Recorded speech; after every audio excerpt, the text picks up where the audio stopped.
Vamos lá, ainda falando de Jair Bolsonaro, o ministro do STF, Luiz Fux, suspendeu as 2 ações penais nas quais o presidente é réu sob acusação de incitar o crime de estupro e injúria. Os processos estão ligados àquela frase de Bolsonaro na qual ele disse que não estupraria a deputada Maria do Rosário do PT porque ela não merecia, e aspas, palavras dele aí. De acordo com o Fux, como Bolsonaro foi eleito e assumiu a presidência, ele tem a chamada imunidade temporária. Vamos falar sobre isso? O Caio cursou Direito, né, tá habilitado para falar sobre essa questão. Eu acho que o ouvinte da Jovem Pan, aliás, já vem se habituando de tempos com essas expressões e termos, o entendimento do que significa a prerrogativa de foro, o foro privilegiado e tal. E é sabido já, por grande parte da população brasileira, que, no caso, o presidente eleito não pode ser condenado, não pode ser julgado por um ato cometido anterior à vigência desse mandato, né? Então, vamos esmiuçar um pouco como é que funciona essa prerrogativa, e eu já emendo com a questão, coloco para você, Caio, que é a seguinte: essa é uma questão que vem desde, se eu não estou enganado, 2014, quando aconteceu isso, né? Caso o STF tivesse uma decisão mais célere em torno do caso, o que poderia acontecer, né? Qual seria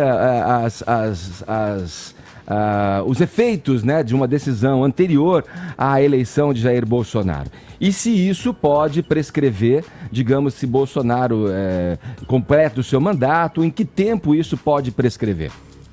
Excelentes colocações aí, Edgar.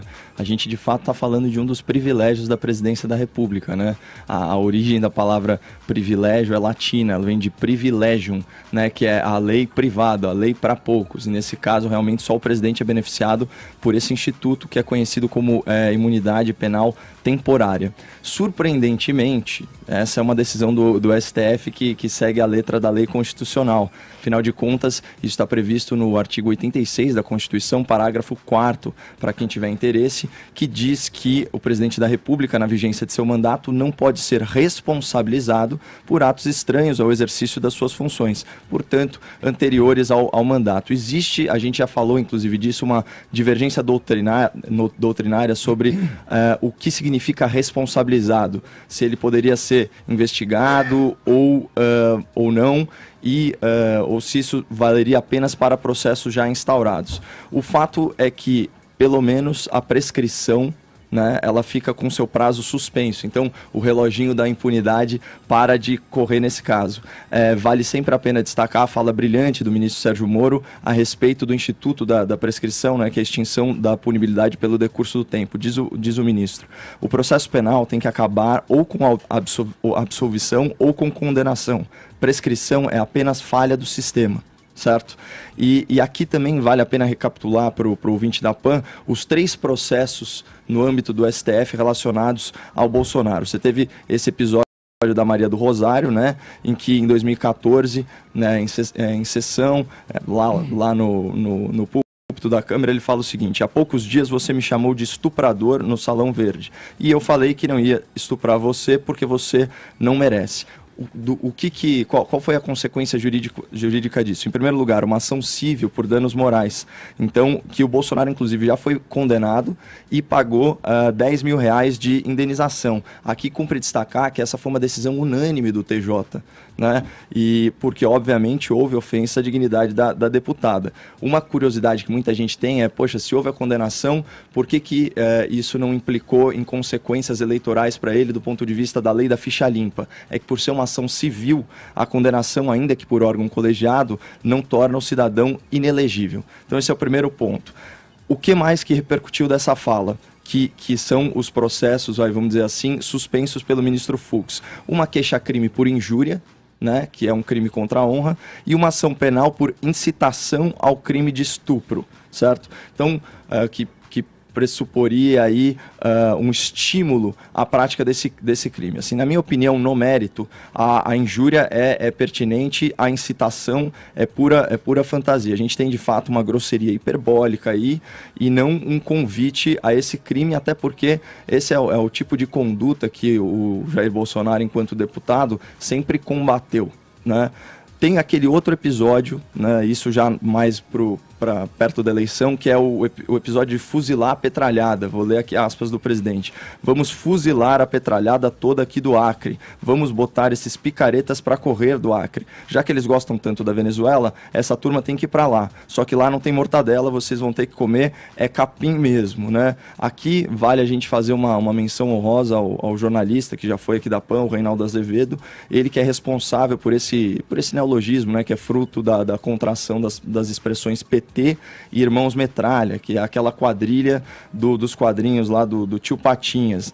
A definição do Reinaldo Azevedo é a seguinte: um petralha, originalmente, é aquele que justifica o roubo de dinheiro público em nome da construção do partido, supostamente interessado no bem coletivo. Esse termo é tão relevante que o Washington Post destacou como uma das 6 expressões que os gringos tinham que compreender para entender o Brasil. O que rolou nesse caso? O PT fez uma notícia crime, né, por injúria eleitoral e incitação ao crime. Esse processo foi suspenso há pouco tempo pela mesma lógica da imunidade penal temporária da Presidência da República pelo ministro Lewandowski. É irônico a gente pensar no PT movendo esse tipo de ação, porque se a gente lembrar da atuação dos movimentos sociais, supostos movimentos sociais no impeachment, eles falavam em pegar em armas, falavam em se entrincheirar, em se livrar do juiz Sérgio Moro e por aí vai. E para finalizar, o último episódio do Bolsonaro que foi parar no STF, foi aquele episódio das arrobas quilombolas, abre aspas para o Bolsonaro de novo. Eu fui num quilombo, o mais leve lá pesava 7 arrobas, não fazem nada.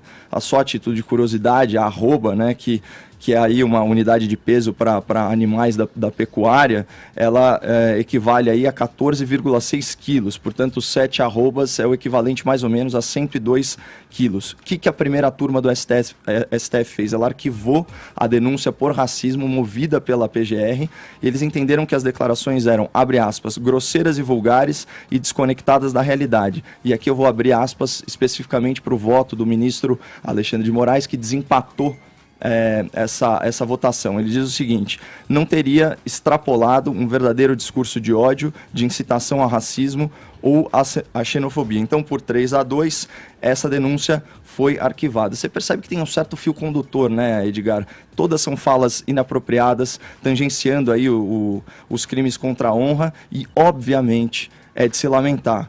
Mas, de fato, antes presidenciáveis cometendo grosserias que presidenciáveis ladrões. É triste, mas ainda é menos pior ser ofendido do que ser roubado.